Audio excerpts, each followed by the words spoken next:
Ang saya-saya maglaro ng video games! I could play all day! Siya si Ping. Just like most of you, he really likes playing video games. Sa sobrang hilig niya, mabilis niyang nakakalimutan kung anong oras na.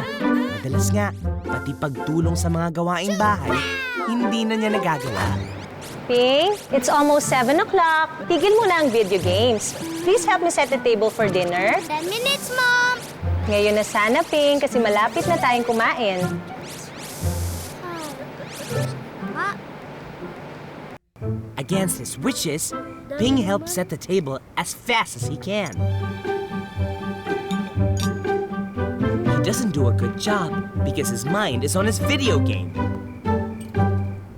Suddenly, he looks out the window and sees a shooting star. uy! Right away, he knows what to wish for. Uy! Shooting star!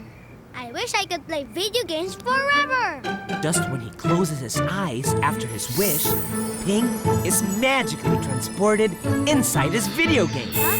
Wow! Ang galing-galing! My wish came true! Yay! Let's play! Level 1, here I come! Naglaro si Ping. He was so happy to be playing the life-size version of his favorite video game.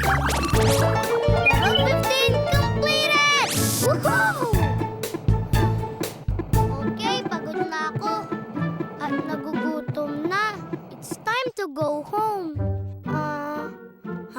Ano nga ba ako makakauwi? Ping is surprised when a voice answers him. Hindi ka na makakauwi, Ping. Sino yun? You made a wish, remember? Wizard? Ikaw ba yan? I knew it! Wizard, please help! Gusto ko nang umuwi eh. You said you wanted to play video games forever. Pwedeng bawiin ng wish? Kasi gusto ko na talagang umuwi. Wizard! But the wizard is nowhere to be found. Ping thinks for a long time and vows to find his way home. Di bale, nakakauwi rin ako. Gagawin ko ang lahat para makauwi.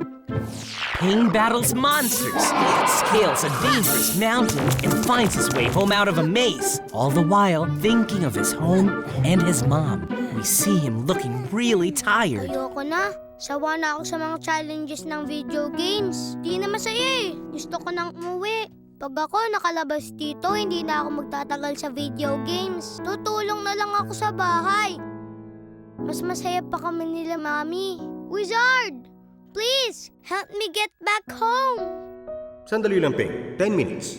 Ha? Parang ganun yung sinasabi ko kay Mami pag nagpapatulong siya. Oh no!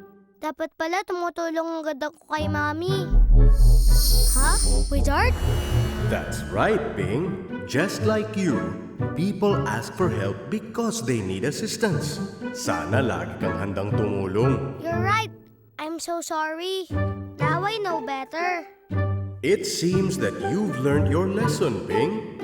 I think maybe it's time you went home. Mukha namang may natutunan ka na sa panahon mo dito sa loob ng video game. And before a second had passed, Ping once again found himself at home in front of a table that was not set very well. Agad-agad niya itong inayos ng tama. As he looked up, he saw a shooting star.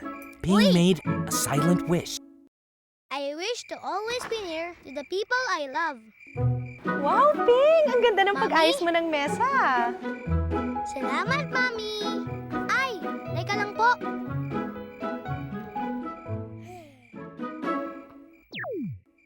Tulungan ko na rin po kayo maglabas ng pagkain, Mami. Thank you, Ping. Let's go.